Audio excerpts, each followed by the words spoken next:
Olá, pessoal! Estamos aqui hoje mais uma vez para refletirmos juntos a nossa liturgia do dia, tá certo? E nessa terça-feira, com grande alegria e coração jubiloso, celebramos o exemplo de oração, cuidado, generosidade e pureza de São José, esposo de Maria Santíssima e padroeiro da Igreja Universal. Então, a primeira leitura está em 2 Samuel, capítulo 7, versículo 4 a 5, depois o versículo 12 a 14, depois o versículo 16. 2 Samuel, capítulo 7, versículo 4 a 5, depois o versículo 12 a 14 e depois o versículo 16.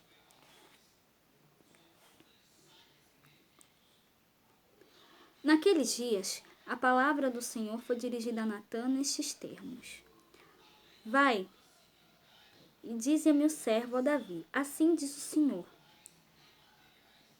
edificar-me-ias tu casa para minha habitação?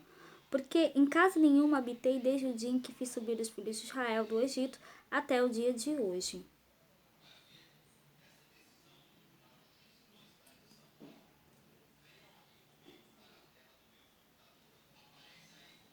Quando teus dias forem completos e vieres a dormir com teus pais, então farei levantar depois de ti a tua semente, que sair das tuas entranhas, e estabelecerei o seu reino. Este edificará uma casa ao meu nome, e confirmarei o trono do seu reino para sempre. Eu lhe serei por pai, e ele me será por filho. E se vier a transgredir, castigá-lo-ei com vara de homens, e com açoites de filhos de homens. Porém, a tua casa e o teu reino serão firmados para sempre diante de ti. Teu trono será firme para sempre. Então, aqui, a primeira leitura fala sobre Davi edificar um templo ao Senhor. E aqui, né, o segundo Samuel fala, né, na primeira leitura, que o Senhor, aqui em 2 Samuel, fala o seguinte: o Senhor lhe dará o trono de Davi, seu pai. Então, do mesmo jeito que o Senhor fez uma aliança com Davi, ele também, né, faz uma aliança com nós, né, com a gente. Né, ele também faz uma aliança conosco. Né, então, através, né, o Senhor pediu para que Natã dissesse estas palavras a Davi. Né, o Senhor lhe dará o trono de Davi, seu pai. Então, tua casa e teu reino serão estáveis para sempre diante de mim, e teu trono será firme para sempre. Então, que nós possamos sempre cada vez mais também depositar a nossa confiança em Deus, sempre louvá-lo e glorificá-lo. E agora, falando da segunda leitura, hoje ela está em Romanos, capítulo 4, versículo 13 a 16, depois o versículo 18 a 22.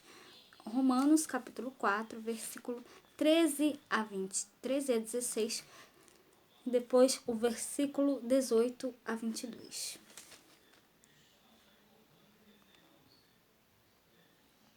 Irmãos,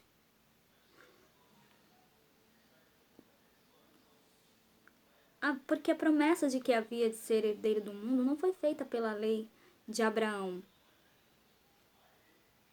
ou a sua posteridade, mas pela justiça da fé. Porque se os que são da lei são herdeiros, logo a fé porque se os que são da lei são herdeiros, logo a fé é vã e a promessa é aniquilada. Porque a lei opera a ira. Porque onde não há lei, também não há transgressão. Portanto, é pela fé, para que seja segundo a graça, a fim de que a promessa seja firme a toda a posteridade, não somente ao que é da lei, mas também a que é da lei, mas também a que é da fé de Abraão, o qual é pai de todos nós.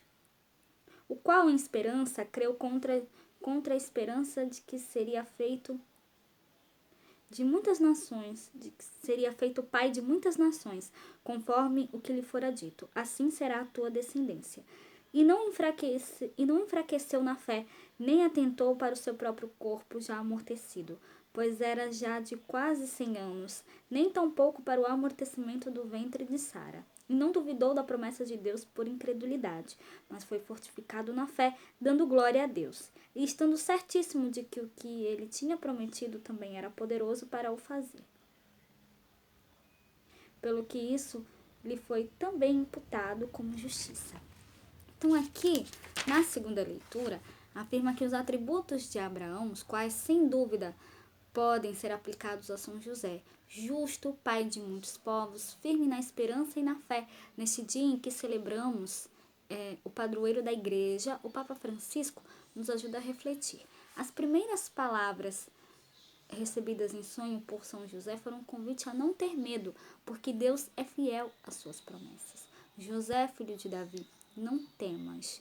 Então, a gente vai ver isso na leitura do Evangelho de hoje, que está em Mateus capítulo 1, versículo 16, depois o versículo 18 a 21 e depois o versículo 24. Mateus capítulo 1, versículo 16 a 18, depois o versículo 16, depois o versículo 18 a 21 e depois o versículo 24.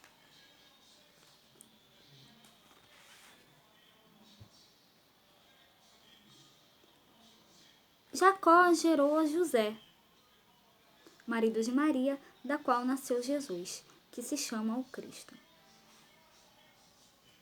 Ora, o nascimento de Jesus foi assim. Estando Maria, sua mãe, desposada com José, antes de se ajuntarem, achou-se ter concebido do Espírito Santo. Então José, seu marido, como era justo e a não queria infamar, intentou deixá-la secretamente. E projetando ele isto, eis que em sonho lhe apareceu um anjo do Senhor, dizendo: José, filho de Davi, não temas receber a Maria, tua mulher, porque o que nela está gerado é do Espírito Santo.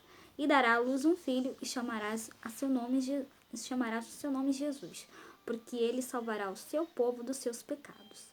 Tudo isto aconteceu para que se cumprisse o que foi dito da parte do Senhor pelo profeta, que disse: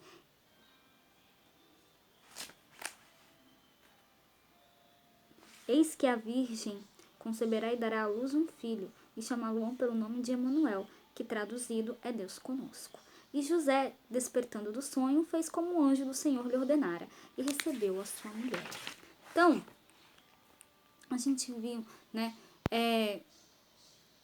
as primeiras palavras recebidas em sonho por São José foram um convite a não ter medo, porque Deus é fiel às suas promessas. Então, o Papa Francisco diz isso pra gente hoje, né, que Deus, né, através de um sonho, falou a José: não temas. São estas as palavras que o Senhor dirige também a ti, né, a nós, né, a nós todos, quando, por entre incertezas e hesitações, sentes como inadiável o desejo de lhe doar a vida. São as palavras que te repete quando no lugar onde estás, talvez no meio de dificuldades e incompreensões, te esforças por seguir diariamente a sua vontade. Então são as palavras que descobres quando ao longo do itinerário da chamada retornas ao primeiro amor. São as palavras que, como um refrão, acompanham quem diz sim a Deus com a vida, como São José, na fidelidade de cada dia, tá certo? Então, era isso que eu tinha para falar para vocês hoje. Muito obrigada a todos por curtirem, por comentarem. Aqueles que só assistem mesmo, também agradeço. Espero que vocês tenham gostado dessa reflexão de hoje. Espero encontrá-los todos aqui amanhã, quarta-feira, se Deus quiser, para continuarmos refletindo cada vez mais as leituras da Sagrada Escritura. Então, muito obrigada a todos e até a próxima, se Deus quiser.